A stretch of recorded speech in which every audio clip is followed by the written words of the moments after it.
Your time has come at last, dear reader. While we began this tale long ago, we hope it is yours to finish. But this story is not yours alone. No, it is tied to another. And the journey you take together could change the fate of both our worlds. Shall we begin? They called it the Cinder Night. What came from those dark, starless skies would change the world of Moss forever. The peace that had settled across the land was broken by an unconquerable nightmare. And that night, the animals nearly met their end.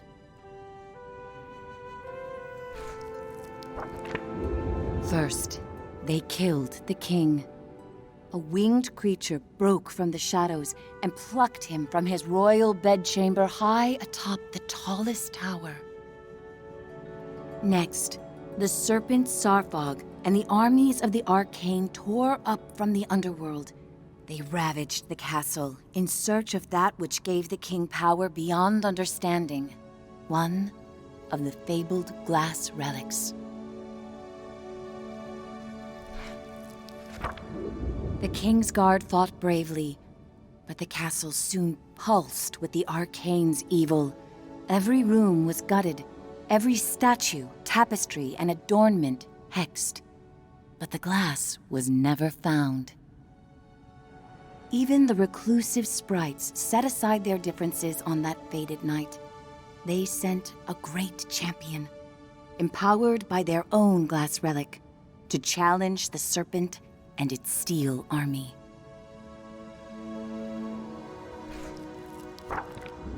Meanwhile, Sir Argus, commander of the King's Guard, led the survivors west through a temple long abandoned by their ancestors and far away from their newly risen enemies. It was an arduous escape. Finally, after passage beneath the impassable mire, they found refuge in a clearing hidden safely in the trees.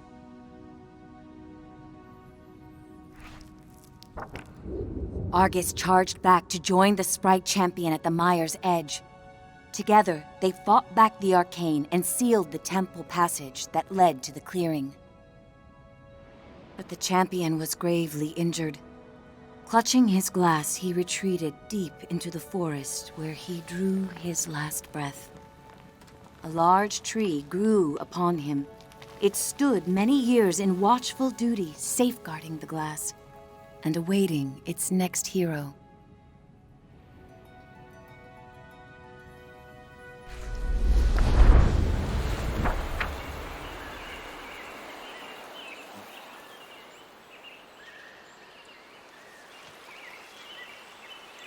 That hero, albeit an unlikely one, did arrive at a time she'd be needed most.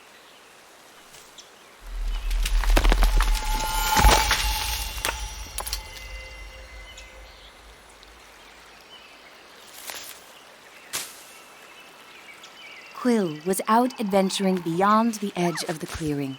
Dusk was creeping in, but she wondered what she might find if she went just a little farther.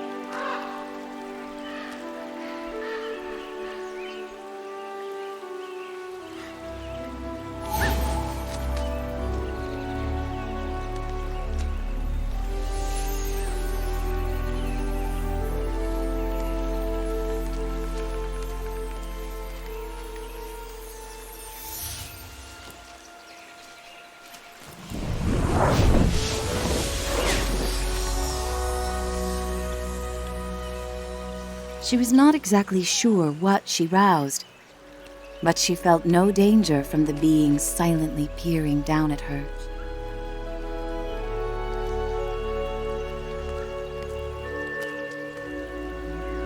Quill had to hurry. The village gates would soon close, and night would follow.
Night, her uncle often warned, was when danger was most present. But Quill preferred the stories of the magical creatures that woke to protect the forest.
Thanks to her new friend, Quill had saved priceless grains from the hourglass.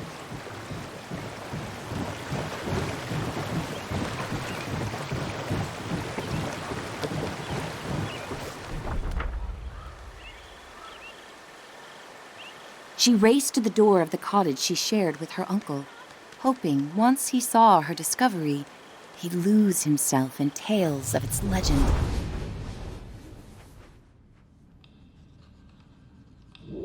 Uncle Argus was watching the evening light dim when Quill burst through the front door of their cottage. Uncle, there's something you have to see. Out past the bell again, he scolded. Quill, I've told you countless times. I know, Quill replied, crestfallen. I didn't mean to worry you, but I found something strange and magical.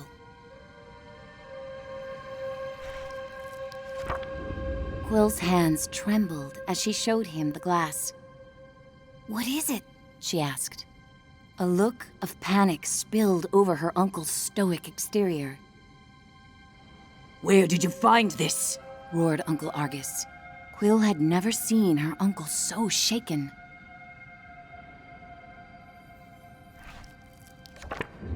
Just west of the clearing, she explained. And as soon as I picked it up, something started helping me. Uncle Argus followed her motion. A reader? With you, here, right now?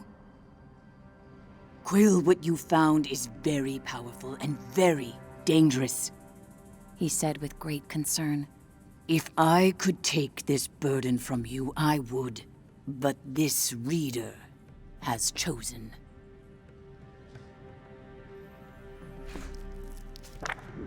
Even with the moon full and bright, I must go right away.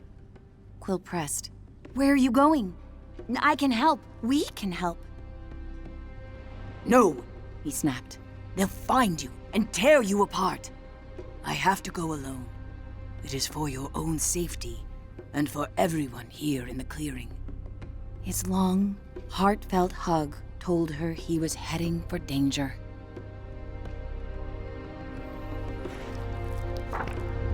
I'll be back before midnight. Until I return, I need your word you will not leave the clearing with that glass. Promise me, Quill. I promise, she said reluctantly, wondering where her uncle was going so deep into the night.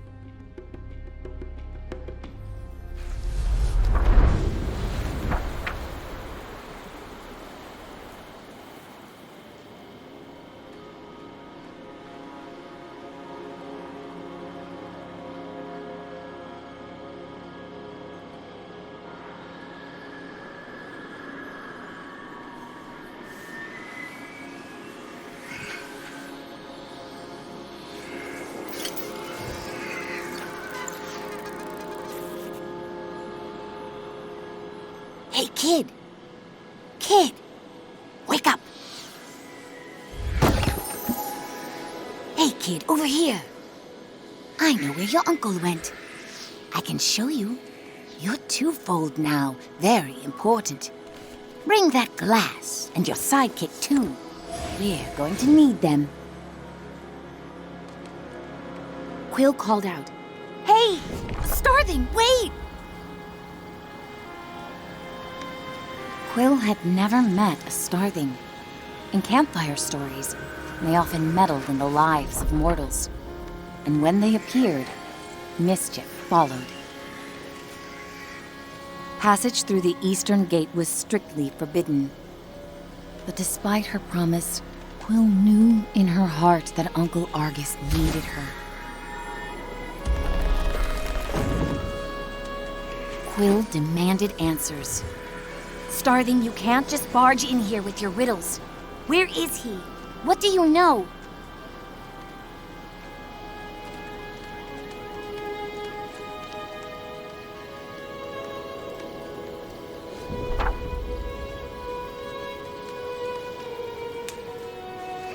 The trouble your uncle's heading for is the kind only you and that silent giant up there can get him out of.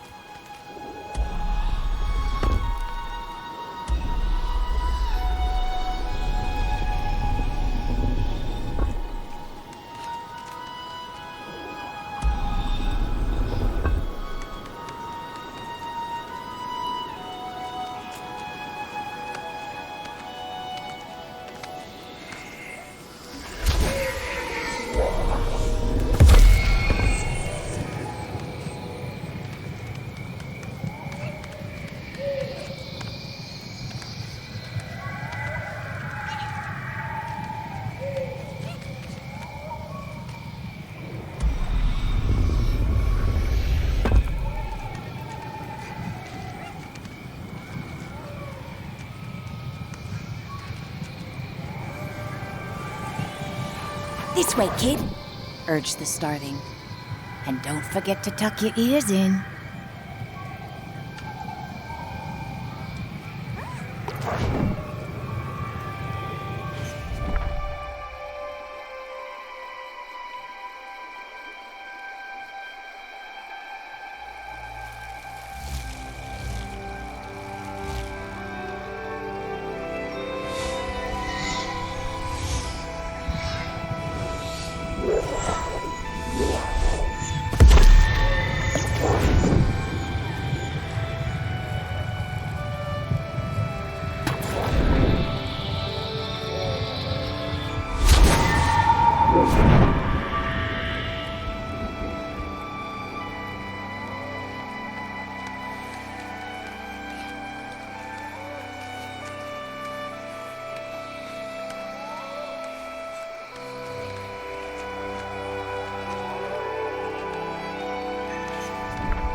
Just on the other side is the mire, the starling assured her.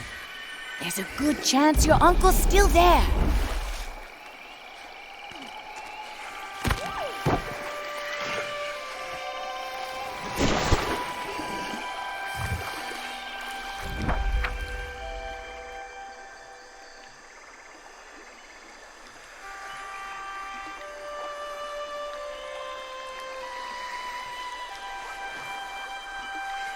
Did you hear that? The starling seemed anxious. I've ruffled enough leaves in these parts. I can't be seen with you. I'll catch up with you later. Just don't go and die on me.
A whisper echoed through the trees. Fought like someone who has stolen our champion's power. A small, yet fantastical band of sprites emerged surrounding Quill. I'm Veda, Root Seer of the Mire, and you have crossed into our domain. She sized up Quill with a rueful gaze, then turned her attention upward. I sense you there too. I have not felt the presence of such a promising reader in some time. A youthful warrior marched forward. Root Seer, I'm prepared to honor our great champion's legacy. Rodent, give us our glass.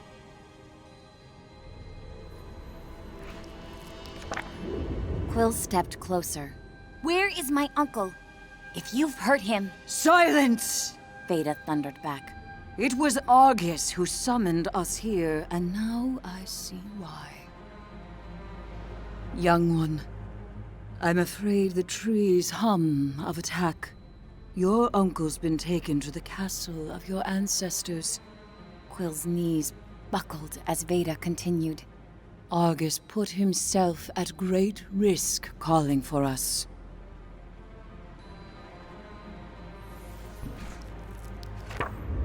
Your uncle once took a solemn oath to protect the glass of your fallen king. He is the only one left who knows where it's been hidden. The Arcane have long sought to wrest that knowledge from him. And you dare to cross into the mire with our glass? Sarfog will soon burn through this forest looking to tear you and your reader apart. Unless, of course, you find them first. Take these. Weapons made for the mighty champion who died so that your people could live. Quill felt its otherworldly power course through her. Find your uncle twofold, before the serpent and its masters break him. The warrior fumed. Our glass with her? Rootseer! She's minuscule! Come now. The reader has chosen its hero. We must let their story unfold. Veda replied with a frost of finality, and vanished into the shadows of the mire.